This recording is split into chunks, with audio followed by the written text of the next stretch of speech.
गुरुजी प्रणाम। गुरुजी, हमें बुद्धि तीव्र करने की कोई युक्ति बताइए या फिर हमें भोजन में क्या लेना है उसे बताने की हम पर कृपा करें। इस बालक ने पूछा है कि बुद्धि तीव्र करने की कोई युक्ति बताएं या फिर भोजन में बताएं कि भोजन में हम क्या लें। बुद्धि तीव्र करने की वैसे तो अनेक युक्तियां हैं, पर मैं संक्षिप्त तरीके से कहूँगा।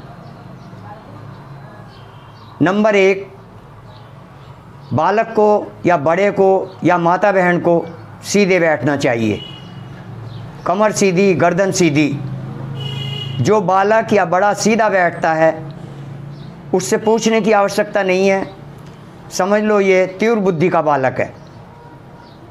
तो हर मानव को सीधे बैठना चाहिए।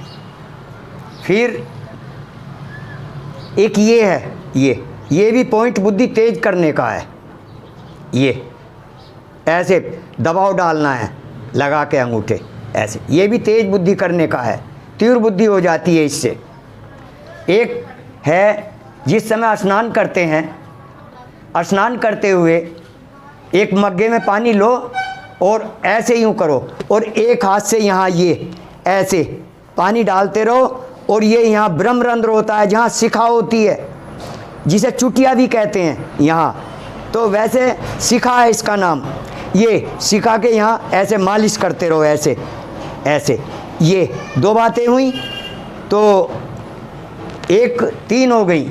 फिर एक है जिसका पेट ठीक रहता है, मतलब कब्ज नहीं होना चाहिए पेट में, तो जिसका पेट ठीक होता है, पेट साफ रहता है, वह भी तीव्र बुद्धि का होता है। एक अनुलोम विलोम से भी बुद्धि तीव्र हो जाती है।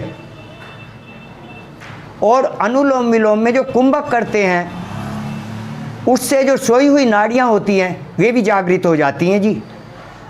मानव को यथाशक्ति कुंभक भी करना चाहिए, पूरक, कुंभक, रेचक।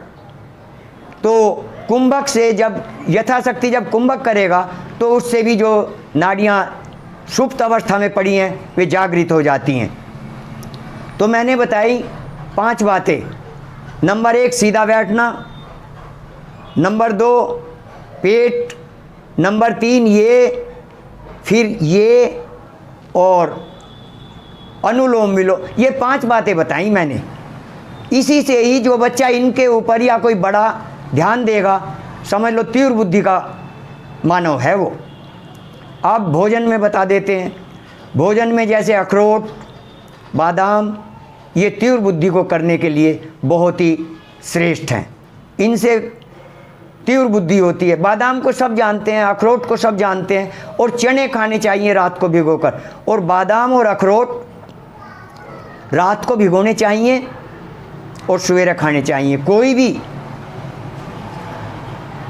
अनाज हो, कोई भी मेवा हो, उसको रात को भिगोकर खाना चाहिए, उससे उसके गुण बढ़ जाते हैं। तो मैंने इस बालक को बुद्धि तेज करने की ये युक्ति बताई है। आप भी इसको अपनाएं, और मेरी बात नहीं, आप इसको अपने उसमें देखें करके कि क्या होता है। जैसे मैंने कहा, इसके लिए कहा, इसके लिए कहा, कई जो 5 बातें बताई हैं और भोजन के लिए बताया, इनको सबको आपको अपने करके देखना। अपने बच्चों के ऊपर लागू करो। बच्चों को कहो बेटा सीधे बैठो। बहुत से बच्चे ऐसे यूँ बैठे रहते हैं, ऐसे नहीं बैठना चाहिए, ऐसे बैठना चाहिए। तो अपने बच्चों को, अपने बालकों को कहो बेटा सीधे बैठो। जब आपको थोड़ा आप कहते रहेंगे, फिर बालक को आदत बन जाएगी। फिर वो अपने आप ही बिना कहे, आपको महीना 2 महीना बस कहना है, फिर आपको कहने की जरूरत नहीं पड़ेगी और बालक जो है सीधा बैठने लगेगा। प्रेम से बोलिए श्री सतगुरुदेव महाराज की जय।